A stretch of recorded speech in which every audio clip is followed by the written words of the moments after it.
reconnaissons et nous invoquons Jésus. Oh oui, puis, des bénédictions. Oui, nous désirons ces pluies.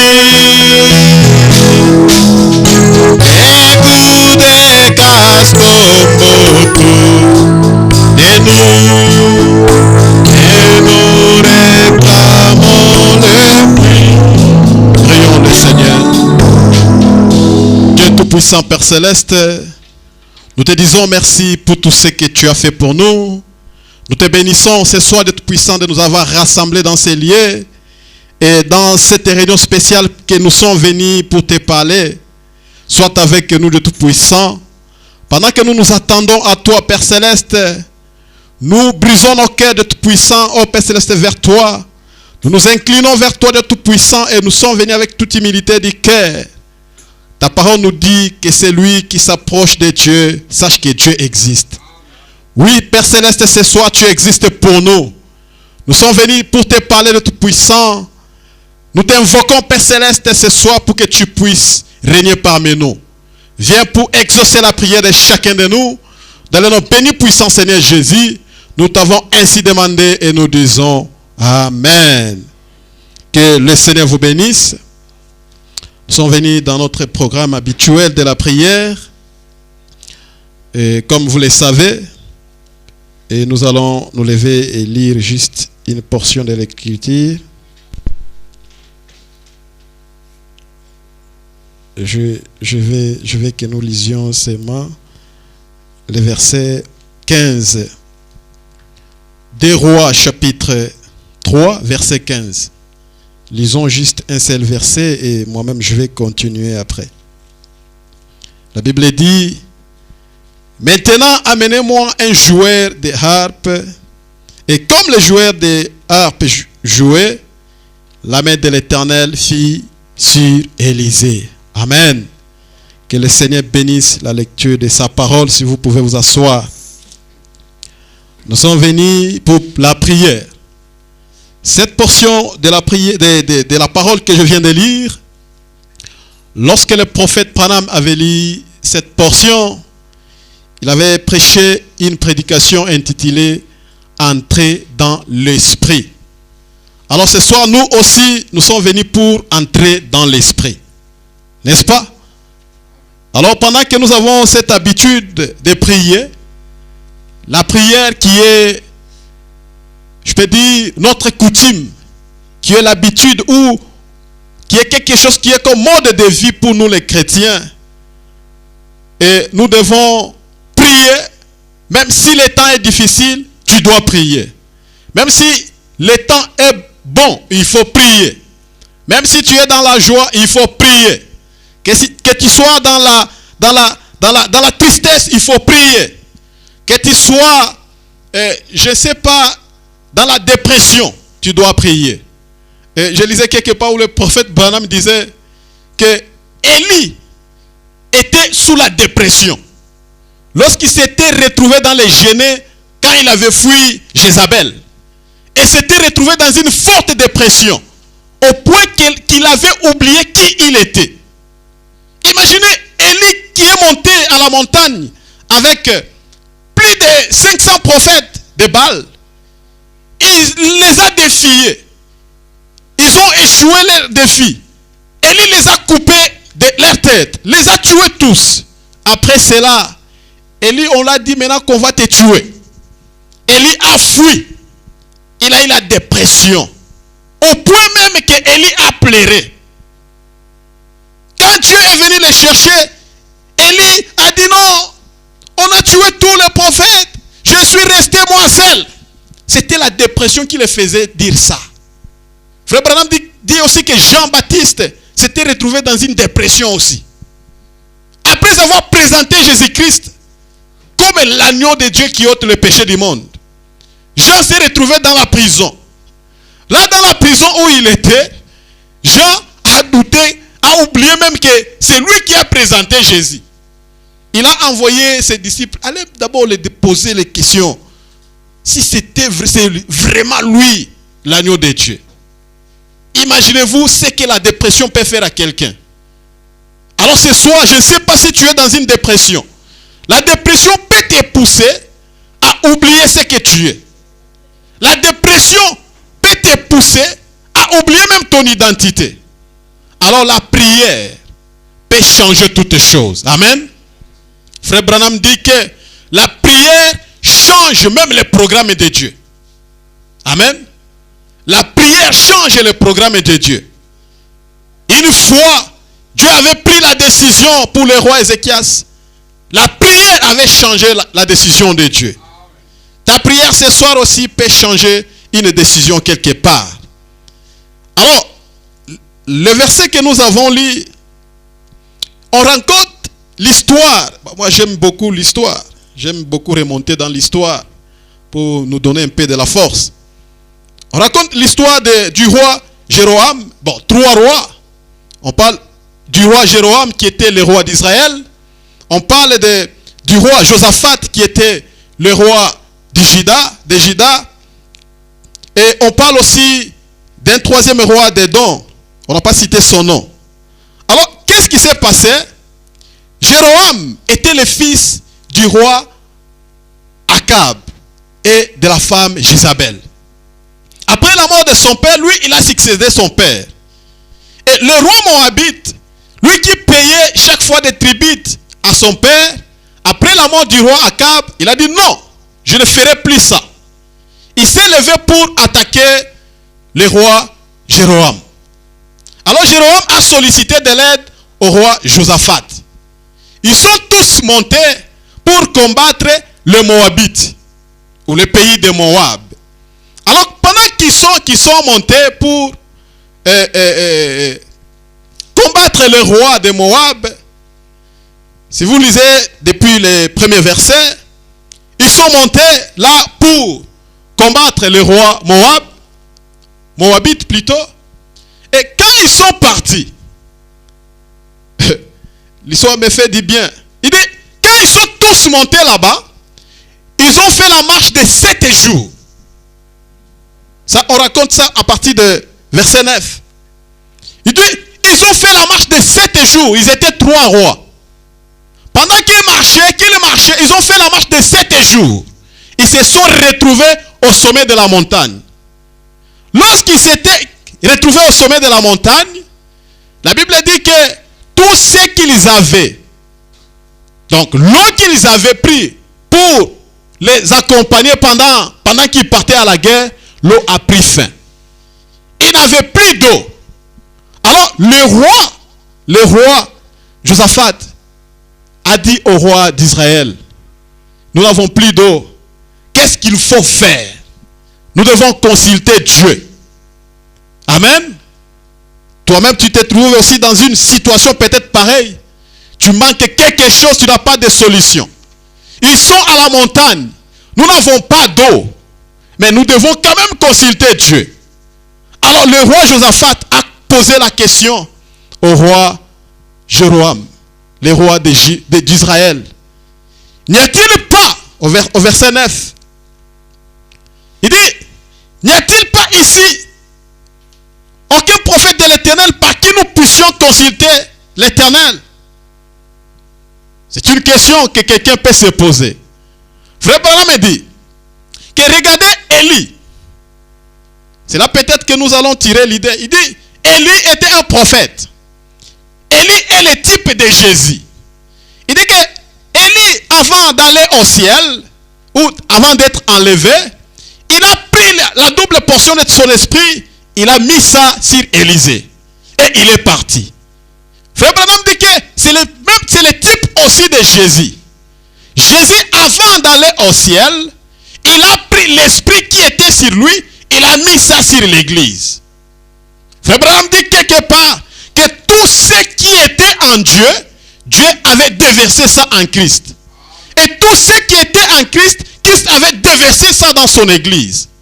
Donc nous avons la même puissance que Christ avait. Alors, quand ils ont commencé à chercher un prophète, ce qui est étonnant, le prophète et le roi Jéroboam avait beaucoup de prophètes qu'il avait hérités de son père et de sa mère. Il pouvait dire, non, ne t'inquiète pas, le roi Josaphat, j'ai beaucoup de prophètes avec moi. Ils vont venir, nous allons consulter l'Éternel. Le roi Josaphat a gardé silence comme s'il n'avait pas les prophètes. C'est l'un de son serviteur qui a dit, bon, je connais un prophète qui est quelque part, mais qui est-il? Il dit non, il versait de l'eau sur les mains d'Élie. Quand le roi Josaphat a entendu qu'il y a un prophète, qu'il y a l'esprit d'Élie ou qui travaillait avec Élie, il a dit que ça c'est un vrai prophète. Il dit, faites-les venir. Faites-les venir. Frère Branham dit que aujourd'hui, si on cherchait dans nos quartiers un vrai chrétien, imaginez-vous, nous n'avons pas l'habitude de prier. Si un problème surgissait dans un quartier, quelqu'un tombe malade, on dit aujourd'hui, bon, il n'y a pas parmi nous un chrétien qui peut imposer des mains sur cet homme. Je crois que quelqu'un va dire, ah, j'ai des numéros d'un pasteur qui peut prier pour lui. Peut-être c'est la réponse que quelqu'un va donner. Il y a un frère qui me disait, mais frère, écoute, moi j'ai beaucoup de numéros de pasteurs du Congo. Quand j'ai un problème, j'appelle. Mais toi-même, tu es incapable de prier. Et pourtant, Christ a déjà mis son esprit sur nous. On cherche un chrétien, toi tu dis, non, j'ai des numéros de pasteurs. Oh. Le roi Jéroboam a refusé de dire que moi j'ai des prophètes qui peuvent venir ici prier pour que nous puissions avoir de l'eau. Il s'est tué. Il connaissait que ces prophètes n'avaient pas de la force. Il dit, il y a un prophète quelque part qui marchait avec Élie. Le roi Josaphat a dit, voilà un homme dont j'ai besoin. Il a l'esprit d'Élie, faites-les venir. Dieu a déjà déposé son esprit sur nous. Il a dit, dans Jean 12, dans Jean 14, que je m'en vais au ciel. Les œuvres que j'ai faites, vous les ferez aussi, plus davantage. Voyez-vous? Donc Dieu a déversé son esprit sur nous. Cet esprit doit être visible à tous. Nous devons le mettre au profit de tous. Frère Branham dit que aujourd'hui, tout le monde est monté au sommet de la montagne. Frère Branham dit que c'est une bonne chose de se retrouver au sommet de la montagne. Quelle est cette personne parmi nous qui n'aime pas l'élévation? Tout le monde veut être grand. Tout le monde veut être grand. Non, je suis ceci. Frère Branham dit que il compare la marche de ces 7 jours, de ces 3 rois, avec la marche de l'église. Il dit que l'église a marché 7 jours ou 7 âges. Maintenant, au 7e âge, l'église s'est retrouvée au sommet. Maintenant, au sommet, le prophète dit que quand ils se sont retrouvés au sommet, tout a séché. Tout a séché. Donc, les chrétiens, il dit que tout a séché.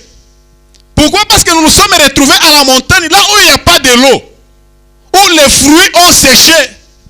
La puissance a séché. Donc, l'église est restée seulement une organisation religieuse. Où il n'y a pas puissance, où il n'y a ni quoi que ce soit. Frère Branham dit que tout ce que nous avons fait aujourd'hui, ce n'est que former des écoles de théologie, des écoles de psychologie, des écoles de pédagogie, les ismes et des organisations. Nous avons divisé l'église en morceaux, en petits groupes. Et chaque groupe s'est retrouvé au sommet de la montagne. Non, c'est nous qui avons la vérité. Non, c'est nous qui connaissons ceci. Si tu ne crois pas Dieu dans la chair humaine, tu n'as pas la vérité. Si tu ne crois pas le tonnerre, tu n'as pas la vérité. Tout ça c'est bien. Mais où est l'eau? Vous avez séché. C'est comme un frère qui me posait la question de savoir, est-ce que prêcher, c'est écrire 5 pages de papier duplicateur et venir du haut de la chaise, commencer à les lire jusqu'à ce qu'on va terminer? J'ai dit, c'est quoi ton problème, frère? Il m'a dit, non, j'ai besoin de la démonstration de la puissance. J'ai dit, exactement, tu as raison. Une prédication doit être accompagné d'une puissance. L'église, tout a séché. Frère Branham dit que tout le monde a besoin de se retrouver au sommet. Il a dit, maintenant, ce dont nous avons besoin, ce n'est pas seulement le sommet, c'est de descendre dans la vallée de brisement. C'est là où nous allons trouver l'eau. Ce dont tu as besoin ce soir, c'est de quitter le sommet là où tu t'es placé. Le sommet qui t'a amené au sommet, c'est l'orgueil. Qu'est-ce qui t'a amené au sommet? C'est la doctrine. Qu'est-ce qui t'a amené au sommet? C'est le isme que tu t'es créé. Qu'est-ce qui t'a amené au sommet? Peut-être c'est la religion. Je vais dire quelque chose qui est très fort. Dieu n'est pas religieux. Dieu n'est pas religieux.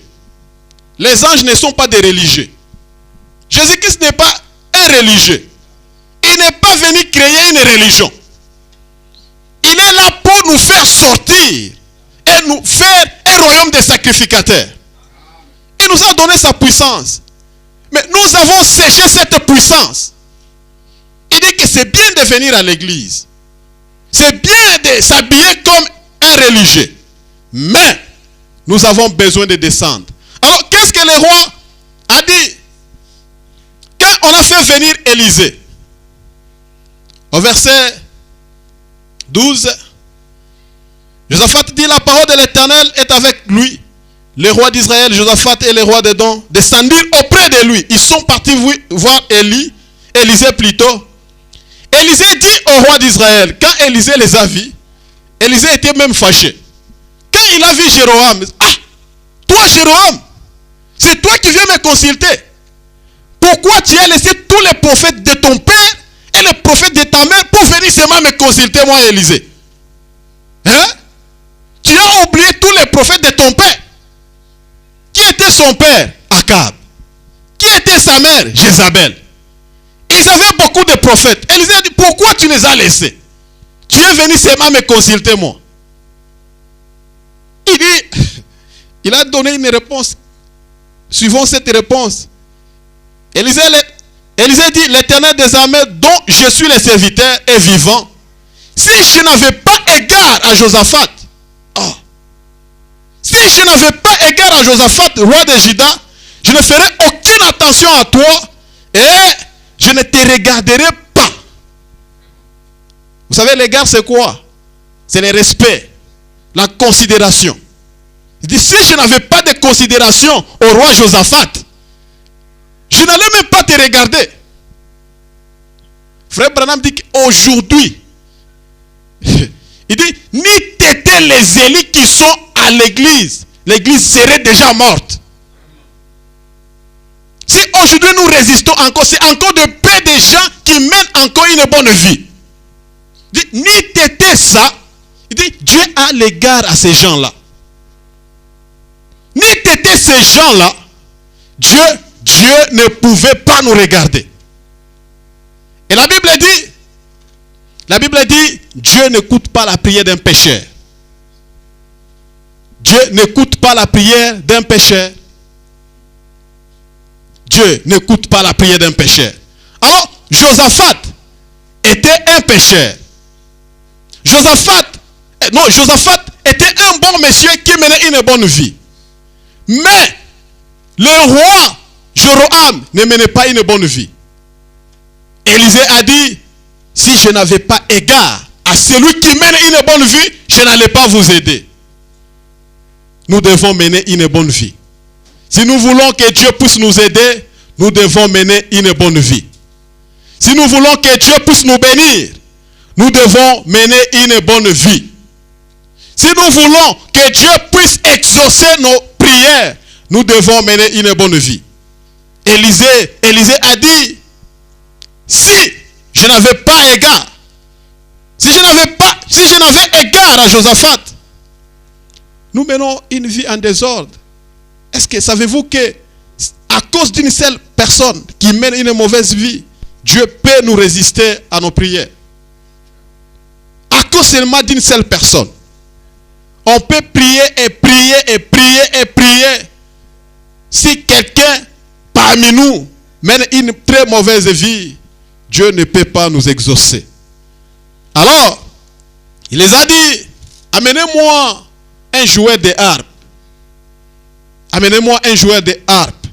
Alors lorsqu'on a amené un joueur de harpe, il a commencé à jouer. Frère Branham dit, je peux m'imaginer lorsque ces joueurs de harpe étaient venus, ils jouaient, ils croient seulement. Ils jouaient les cantiques, croient seulement. Crois seulement. Tout est possible, crois seulement. Quand ils jouaient ces cantiques, Élisée est entré. Quand ils jouaient seulement ces cantiques, Élisée est entré en esprit. Et l'esprit de Dieu lui a dit quelque chose. Au verset 17. Car ainsi parle l'Éternel, vous n'apercevez point de vent et vous ne verrez point de pluie. Et cette vallée se remplira d'eau et vous boirez, vous, vos troupeaux et vos bétails. Amen. Il a dit que vous ne verrez pas point de pluie. Donc ce soir, ce dont nous avons besoin, ce n'est pas d'une nouvelle pluie. Nous n'avons pas besoin d'un nouveau système. Nous n'avons pas besoin d'un nouveau pasteur. Nous n'avons pas besoin d'une nouvelle église. Non, je vais changer l'église pour avoir des bénédictions. Élisée a dit non, vous n'aurez pas une nouvelle pluie. Vous allez seulement creuser des fosses là-bas. Ces fosses aux vallées, elles vont se remplir.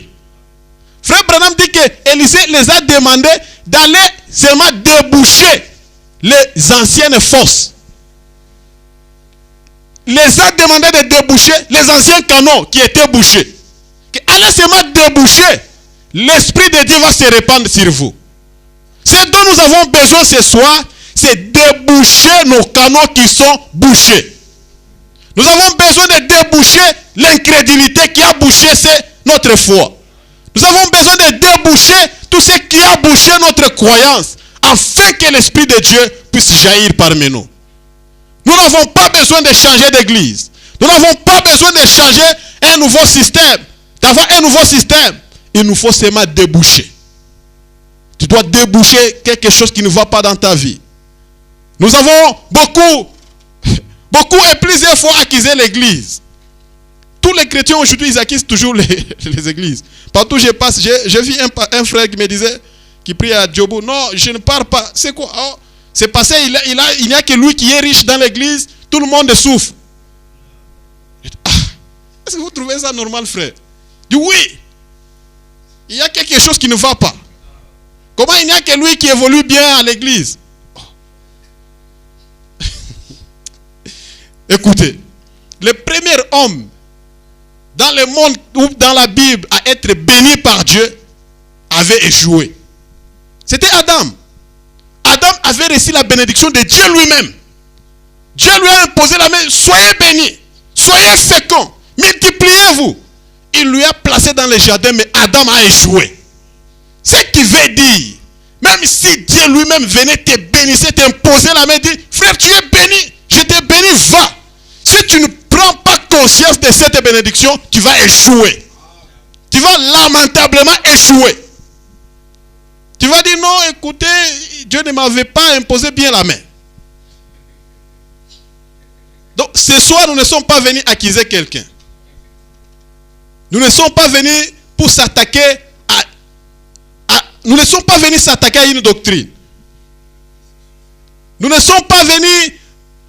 Non, les autres ne font pas bien. Mais s'ils ne font pas bien, qu'est-ce que toi tu fais de bien? Qu'est-ce que toi tu fais de meilleur? Prouve-nous ce que tu fais de meilleur. Oh, les pentecôtistes, ils ne savent pas prier. Okay, ils ne savent pas prier et ils sont capables quand même de vous prier même 3 heures. Mais vous alors, combien de temps êtes-vous capable de prier? Même les gens que nous nous moquons ici de qui?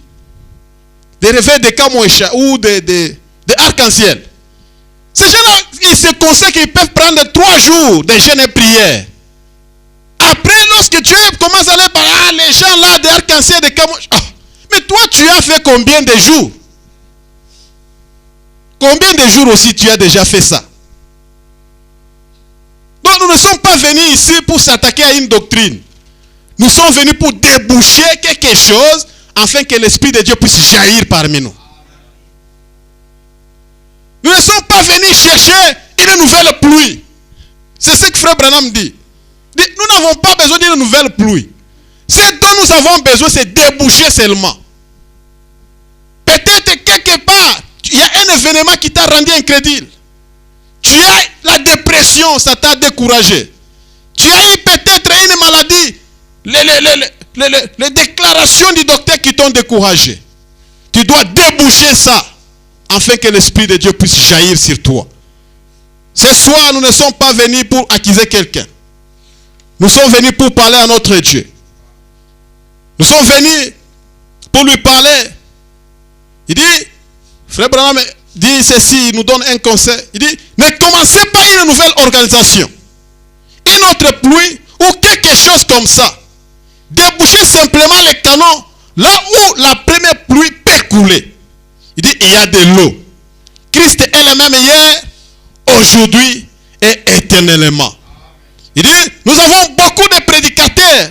Il les appelle les prédicateurs castors. Il dit, aujourd'hui, qui cherchent à bloquer toute eau. C'est ça le problème de beaucoup de nos organisations. Elles cherchent à retenir l'eau uniquement pour leur organisation. Il dit, c'est là, ça stagne. Il dit, ces prédicateurs castors, qu'est-ce qu'ils font? Il continue au paragraphe, il dit, qu'est-ce que ces prédicateurs castors font? Non, c'est nous qui avons la vérité. Les autres iront en enfer. Les autres n'ont pas le Saint-Esprit. Oh, ceci, c'est là. Si vous voulez être sauvé, il faut absolument passer parmi nous. Les prédicateurs castors, qui cherchent seulement à bloquer l'eau. Il dit, nous ne devons pas bloquer l'eau. Nous devons laisser l'eau jaillir. Nous ne devons pas rester seulement au-dessus de la montagne. Nous devons descendre dans la vallée de brisement. C'est là où il y a l'eau. Nous devons nous humilier et chercher Dieu avec toute sincérité du cœur. Et nous allons le voir. Aujourd'hui, si l'Esprit de Dieu semble avoir quitté l'Église, c'est parce que nous nous attachons beaucoup à nos ismes, à nos dénominations. Non, nous les gens ici. Là-bas, il n'y a pas Dieu, c'est nous qui avons Dieu. Ah. Frère Branham dit que ça prouve que le fruit a séché. Vous n'avez plus de fruits. Il dit que ne restez pas au sommet de la montagne. Sinon, lorsque la nuit, lorsque l'air frais de la nuit va passer, tout va geler. Tout va geler. Tout va se glacer. Les dons, l'amour va se geler. Oh, la patience va geler. Oh, la longanimité va geler. Tout ce qui est comme fruit de l'esprit, ça va geler. Et vous allez rester seulement l'ombre de vous-même. Que non, je suis chrétien. Moi d'abord, dans les années telles, je faisais cela. Oui, tout a déjà séché. Quand tu commences seulement à se référer de ces expériences passées, ah là, tout a déjà séché. Ce soir, nous avons besoin des gens qui vont appeler Dieu à agir. Il dit que l'Esprit de Dieu est là. Il a donné son esprit sur son église. Il a envoyé son esprit sur son église. C'est ce qu'Élie avait fait sur Élisée. Élie, avant de s'en aller, il a pris la double portion de son esprit. Il a mis sur Élisée. Et Jésus aussi a pris la double portion de son esprit, qui est le Saint-Esprit. Il a mis ça sur l'église. Donc nous avons la même puissance que Jésus avait. Il suffit ce soir de prier, de déboucher tous les canaux qui ont fermé l'Esprit de Dieu. Déboucher tous les canaux qui ont bloqué la manifestation du Saint-Esprit. Déboucher tous les canaux qui ont bloqué la guérison divine. Déboucher tous les canaux qui ont fait que Dieu ne soit plus réel parmi nous. Frère Branham donne un exemple pendant que je termine. Il dit que à son époque, pendant qu'il prêchait, qu'il parlait aux gens de la guérison divine, un prédicateur pentecôtiste l'a dit, mais ces histoires-là que tu parles sont des histoires de l'ancien temps. Ce ne sont pas des histoires de cette époque. Aujourd'hui, il faut des écoles. Il a dit que je l'ai dit que toi, tout a déjà séché chez toi. Il dit qu'un chrétien doit manifester ça. Il dit que que les aveugles doivent voir. Les malades doivent être guéris. Il dit c'est ça l'eau. C'est ça. C'est ce dont nous avons besoin ce soir. Que l'Esprit de Dieu puisse se laisser voir parmi nous. Que nous puissions contempler aussi la gloire de Dieu. N'est-ce pas? On nous a dit que nous sommes des dieux. On nous a dit encore par la Bible que celui qui est en nous est plus fort que celui qui est dans le monde. Maintenant, si vraiment celui qui est dans nous est plus fort que celui qui est dans le monde, mais nous devons le manifester. Ce n'est pas lorsqu'on va t'appeler, maintenant, il y a un chrétien parmi nous qui peut faire ceci, qui peut prier pour nous. Et j'ai le numéro d'un pasteur. Oh, je vais appeler, je connais un frère qui prie beaucoup. Toi, tu as seulement le numéro des gens qui prient beaucoup, mais qu'en est-il de toi-même? Je connais un frère qui gêne même 4 jours quand il prie ici. Mais toi aussi, pourquoi aussi les gens ne peuvent pas se référer à toi? Dire que non, lorsque dans les quartiers, ils vont commencer à chercher quelqu'un, dire, ah, j'ai le frère David. Appelons-le. Il va prier ici, les choses vont changer. Nous avons besoin de gens pareils. Que Dieu vous bénisse. Pendant que nous allons nous lever, ayons aussi la force de prier aussi comme les autres. N'ayons pas seulement le courage de les condamner, de condamner les autres, mais ayons aussi le courage de prier comme eux. Si eux font 3 heures du temps, faisons aussi 3 heures du temps. Je vous avais donné l'exemple ou le témoignage du Messie qui avait commencé le réveil pentecôtiste, William Seymour. L'histoire raconte qu'il priait 3 heures chaque jour. 3 heures. Chaque jour quand il se réveillait, il était dans l'obligation de prier 3 heures par jour. Le lundi, il fait 3 heures. Mardi, 3 heures de prière. Dieu lui envoie un prophète qui lui prophétise. Il dit non, il faut ajouter. Il ajoute encore 5 heures de temps par jour. 5 heures de temps. Je suivais un témoignage d'un garçon de 20 ans. C'est un jeune prédicateur. Son papa, c'est un grand prophète pentecôtiste. Alors ce garçon, il prêche avec onction. Il prêche avec précision. Au point qu'il s'est dit que non, mon papa ne peut plus arriver à mon niveau. Alors, il a dit, je vais commencer à prier avec mon papa. Je vais lui montrer comment il faut prier. Son papa a dit non, il n'y a pas de problème. C'est une bonne chose. Son papa, c'est lui qui l'a encadré dans le ministère. Son papa a beaucoup d'églises au Zimbabwe, en Angleterre, aux États-Unis. C'est petit dire que nous sommes partis la nuit prier avec mon papa. Mon papa m'a dit que nous allons commencer à 23 heures. Il a dit nous sommes enfermés dans une chambre. Nous avons commencé à prier. Prier. 1 heure du temps. 1h30. L'enfant s'est fatigué. Il a dit j'ai commencé à faire l'air comme ça pour voir mon papa. Mon papa était là en train toujours de prier. 2 heures. Mon papa en train de prier. J'ai dit, après 3 heures du temps, j'ai dit à papa, est-ce qu'on peut prendre une pause? Son papa lui a dit que non, ce n'est que le débit. Nous sommes juste à présent, on est à l'étape de la repentance. Il a dit, toutes ces heures que nous avons fait, ce n'est que la repentance. Il dit que je me suis fatigué, je me suis allongé aux chaises. Quand j'ouvre les yeux, je vois papa en train de prier. Je dis, mais ce monsieur, il me dépasse. Hein? Il s'est dit, je suis aventurier. Il a dit, je comprends maintenant, il a beaucoup d'églises. Pourquoi il a une grande puissance? Moi, je pensais que tout ce que je fais, je peux le dépasser. Or, je ne peux même pas lui arriver aux chevilles. C'est ce que nous sommes devenus. Nous sommes capables de critiquer. Nous sommes capables de condamner les autres, mais nous sommes incapables de faire ce qu'eux aussi font. Nous sommes capables de les dépasser même. Nous pouvons nous lever. Parlez-moi, Seigneur. Oh Jésus, parlez-moi. Parlez-moi, Seigneur. Oh Jésus, parlez-moi. Oh oui, chaque jour. Oh oui, par la force du Saint-Esprit, parlez-moi. Oh Jésus, parle.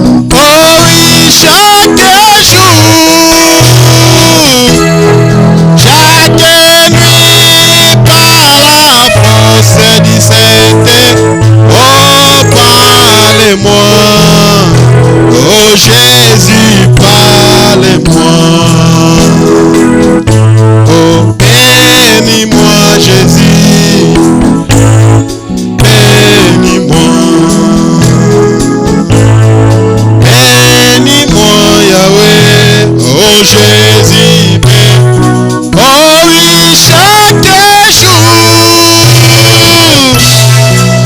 chaque nuit, par la force du Saint-Esprit, bénis-moi.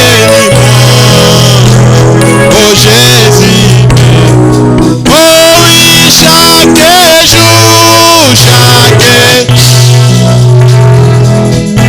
oui, par la force du Saint-Esprit, bénis-moi.